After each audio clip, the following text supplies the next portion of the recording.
Hey, middle school parents. Hope you guys are doing okay.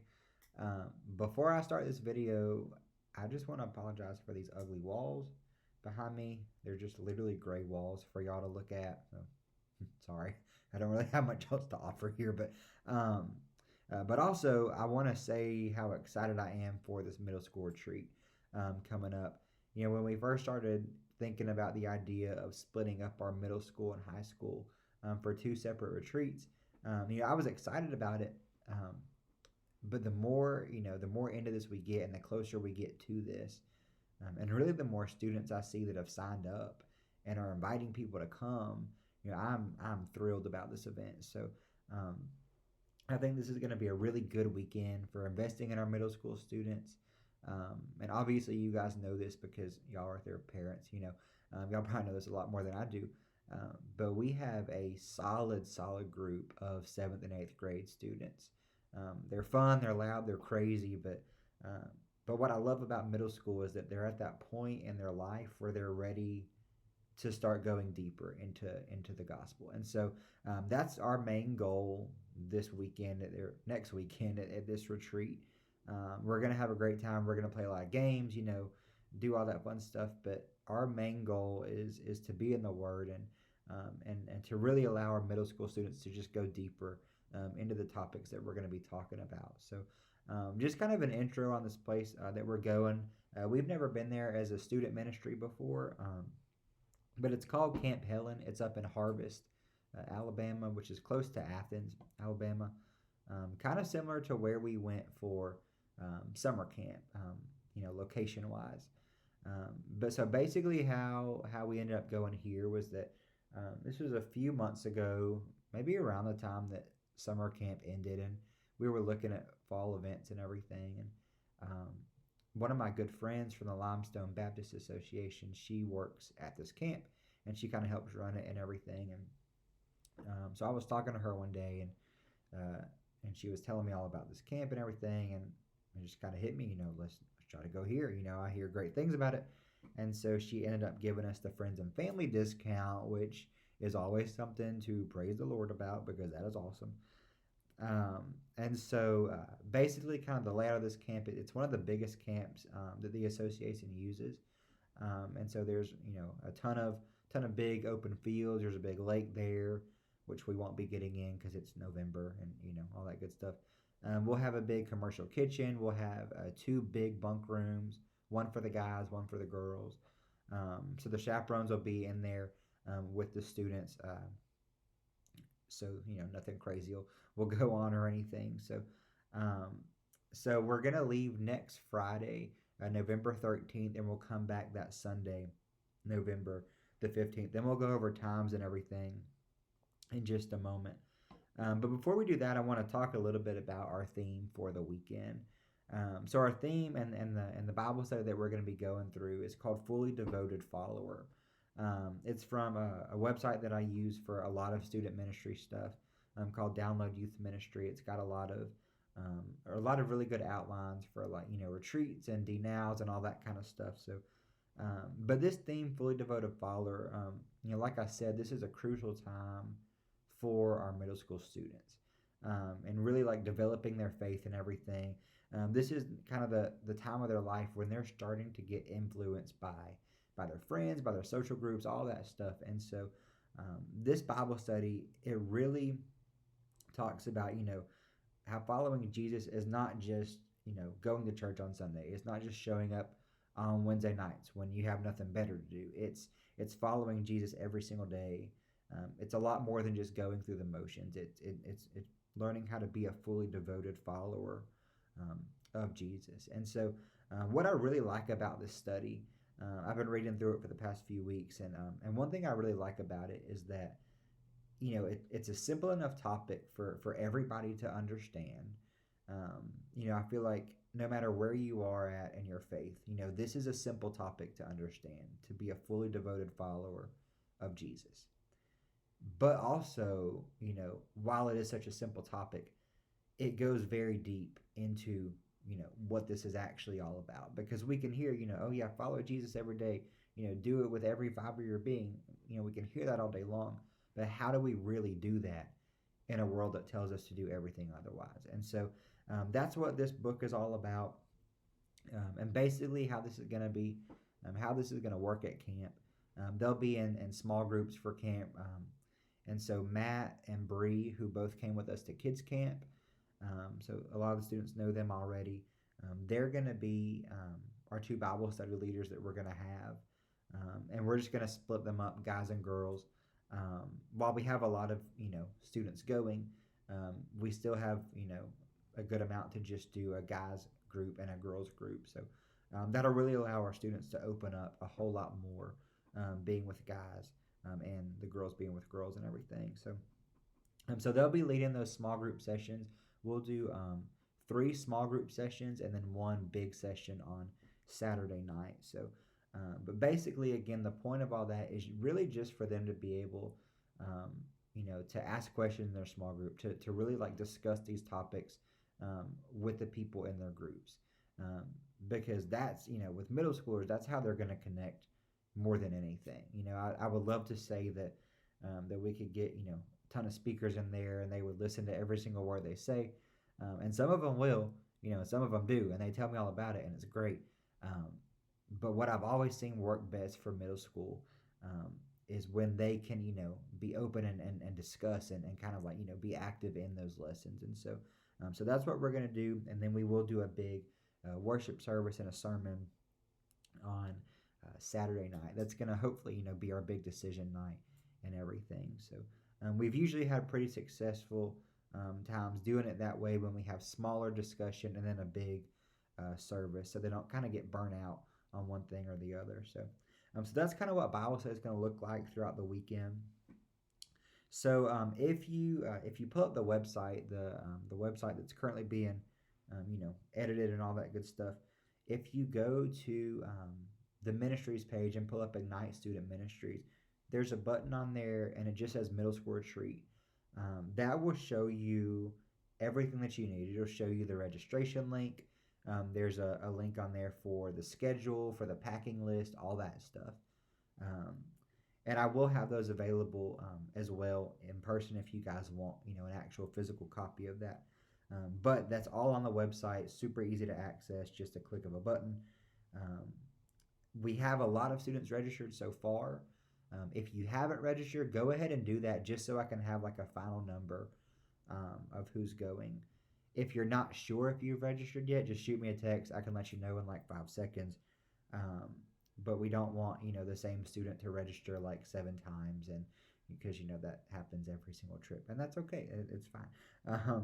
So if you haven't registered yet, then please do that as soon as possible. Payment for this trip is going to be due the Thursday before we leave. I know most of you guys usually bring it the Wednesday before, but just to avoid, everybody bringing payments while we're loading the bus, we've done that once when I was in the youth group, and it was just a hot mess, and we're not going to do that again. So payment is going to be due Thursday, November 12th. You can either pay that online through the online giving, or write a check or pay with cash. Whichever is easiest for you guys. If you write a check, just make it out to First Baptist Alabaster, and you can write, student ministry on there is fine. So real quick, I want to go over the schedule. If you guys have that pulled up, again, that can be found on the website. So I actually don't have it pulled up. It's right here on my phone. Now I do. Okay. So Friday, November 13th. And this just hit me that we're taking middle schoolers on a retreat on Friday the 13th. But it's 2020, so who cares anymore? It's fine, whatever. So 5 o'clock p.m., we're going to leave the church for Camp Helen. And before I go any further, I know that that might be kind of tough for some people. If, that's going to be an issue, just please let me know beforehand. I know that things happen and things get crazy. But, if that's absolutely going to be an issue and you cannot make it there by 5, then please, shoot me a text, sometime before the day of, if I know things happen, but preferably, that'd be great, and we can work stuff out. So we plan to arrive at Camp Helen around 7 p.m. It'll probably be a little bit earlier, but depending on what time we leave, we'll get there around 7. And then a pizza delivery. A person will meet us at the camp with pizza, so we'll have dinner as soon as we get there, because I know the kids will probably be pretty hungry by then. So um, this is a little bit unlike summer camp when we had to drive. I don't know, my summer camp chaperones. Y'all remember we had to drive like maybe 20 minutes to like a Dollar General or something. So hope this place is a little bit you know more convenient to everything. So 7:15 we'll do dinner, and then at 8:30 we'll do our first small group Bible study. So kind of in between that time of dinner and small group, that's going to be the times when they'll get situated into the rooms. They'll start like getting all their bed stuff together, all that good stuff. So um, I don't know if I just froze or not. It looks like I did. That's really weird. I'm just gonna keep going. Um, so 8:30 we'll do our first small group session one, and then 9:15 after that's all over, and that might be a little flexible if the kids are still in small group. We'll definitely wait on that. We'll play a game of capture the flag. Um, every middle schooler that I've ever met loves capture the flag, so that'll be a good way for them to get out energy before they go to bed. Um, and then at 10 o'clock p.m., we'll just pump them with lots of sugar, and we'll do an ice cream bar, and it'll be great. So that'll just kind of be a fun little late night snack for them.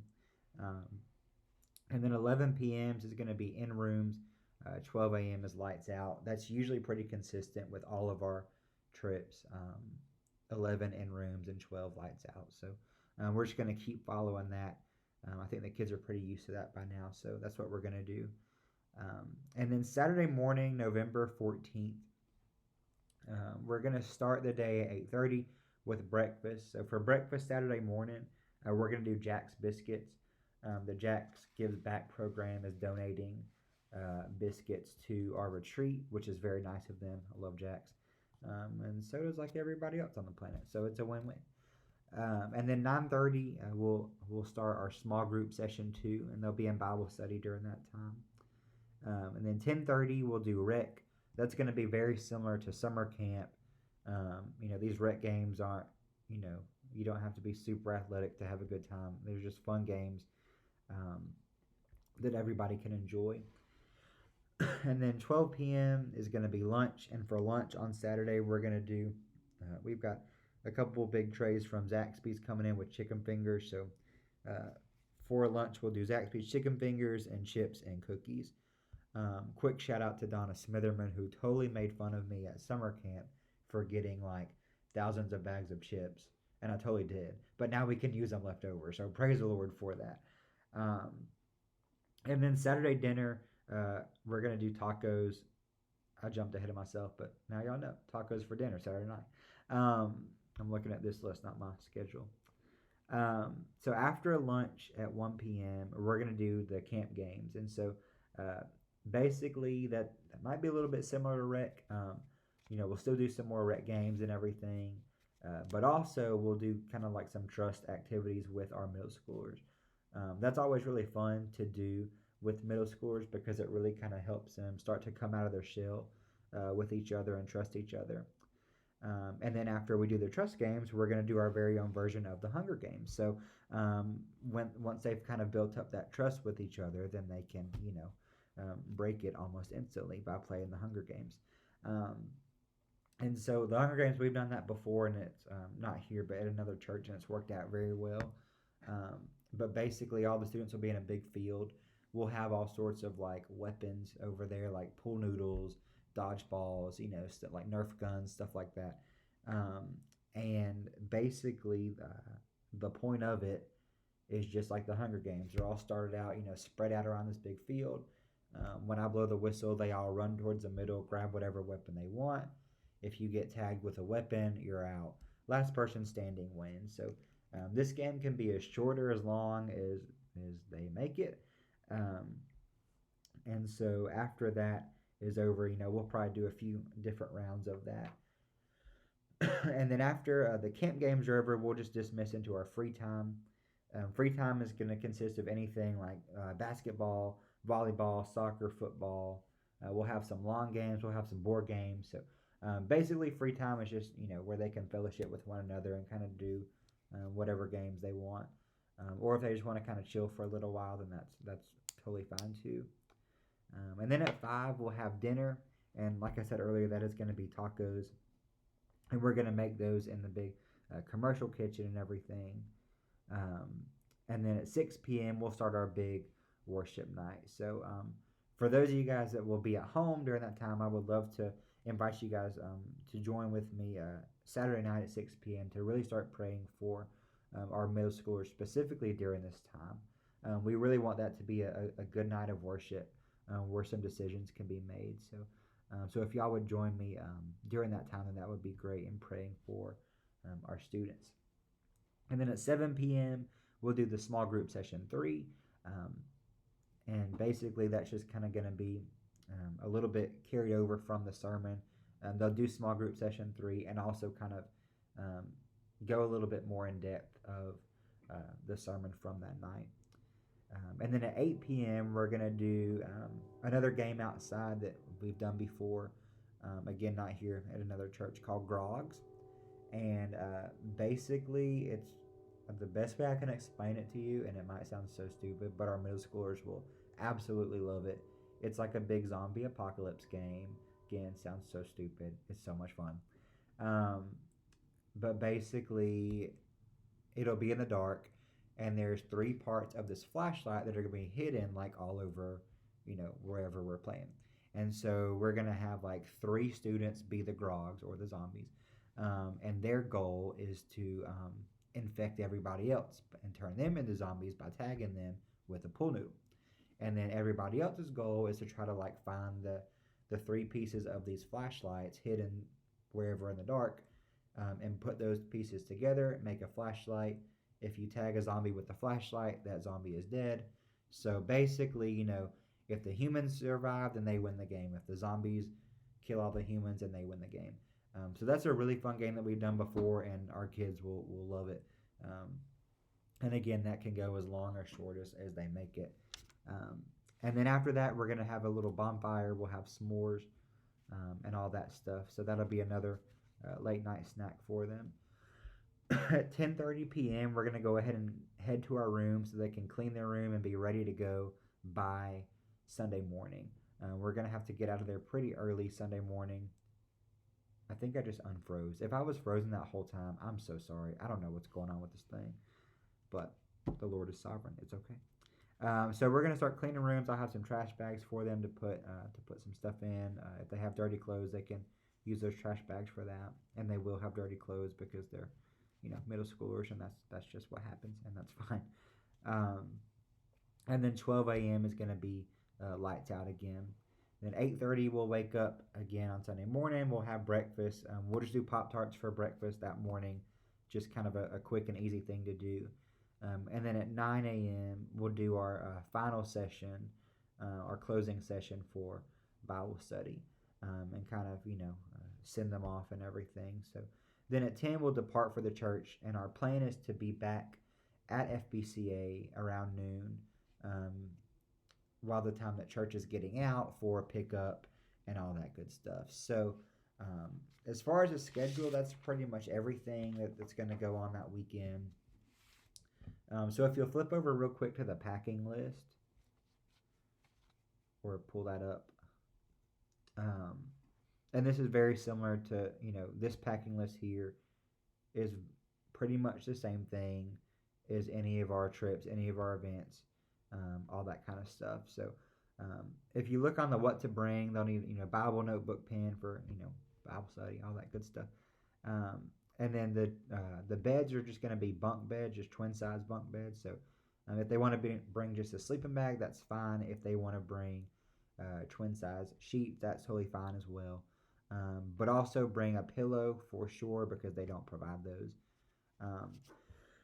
And then I know that this is still not fun, but we will have to bring our mask, just in case, because we never know if we're going to have to go in anywhere or, something like that. And while we're all very tired of Corona, it's still not over. So we want to make sure that we're being as responsible as we can be. So other than that, just, toiletries, shampoo, soap, please, always soap, deodorant, all that good stuff. A towel and a washcloth, those are not provided either, so y'all will need to bring those. And then just pack enough clothes for Friday night to Sunday morning. Um, and then, I always put on there if they want to bring their favorite snack to kind of have when they get back to the rooms, and that's totally fine. And then tennis shoes, because we will be doing a lot of games and running and all that kind of stuff. So, um, and again, that's pretty similar to all the events that we're going to do. Um, and then the what not to bring, um, I'm just going to pray that we don't have any problems with this. We didn't at summer camp, and I was so excited. Um, but alcohol, vapes, drugs of any kind, fireworks. Like, I don't know who brings fireworks, but I don't know. I just thought it was a good idea to put it in there. You never know what's going to happen. People are crazy, y'all. So then anything involving pranks, always the rule is if you have to ask, the answer is no. Um, and sometimes our kids get smart and they're like, well, I didn't ask you. No, it's a no, always. Electronic gaming systems, like that's not why we're here, you know. Um, and then last but not least, do not bring a bad attitude. And that's anything complaining about rooms, gossiping about other students, anything like that. That's not why we're here. We're actually here at this retreat to kind of, do the opposite of that. So we're here to lift each other up and be a community in the name of Jesus. So all those things are the what not to bring. And I have a note under that. If your student brings anything listed under here on the what not to bring, then I will have to call you and you will have to drive about an hour and 45 minutes and come and pick them up. And sorry, fair warning, it's terrible, but it's going to have to happen. So please encourage your students to follow those rules, all that good stuff. A cell phone policy, if we're in worship or Bible study, or like small group, anything like that, then absolutely no cell phones. They can have it with them at camp, but if it becomes a distraction at any point during the weekend, especially during times of fellowship, times of Bible study, worship, all that kind of stuff, then the chaperones will be able to take their phones up if they see fit to do that. And then finally, if you have not provided a medical release form for 2020. If you've been on a trip with us, with FBCA during 2020, then you have one hopefully on file. If you don't know if you have one or not, then shoot me a text and I can let you know. And then a copy of an insurance card. Knock on wood, we've never had to use those, not while I've been here. So we're not going to start this weekend. So if y'all have any other questions about the packing list or the schedule, feel free to shoot me a text, email me, call me, anything that you guys need to do. And then as we close this meeting, I just really want to ask you guys to be praying for this weekend. I'm really, really excited about it. And we have a great group of chaperones going. We have a great pair of Bible study leaders going. And I'm just really looking forward to see what the Lord is going to do through our middle school students next weekend. So I'm very thankful for this opportunity to be able to just take solely our middle schoolers and kind of invest in them and grow this ministry a little bit. So I think it'll be a great weekend. And I just ask you guys to be praying for that and to be praying for our leaders and our students. And I think it's going to be a really good time. And we're excited to see what the Lord is going to do. So if you guys have any questions at all, feel free to call me, text me, email me, anything at all. And I'll answer those questions to the best of my abilities. So you guys have a great night, and I will see you guys on Sunday morning.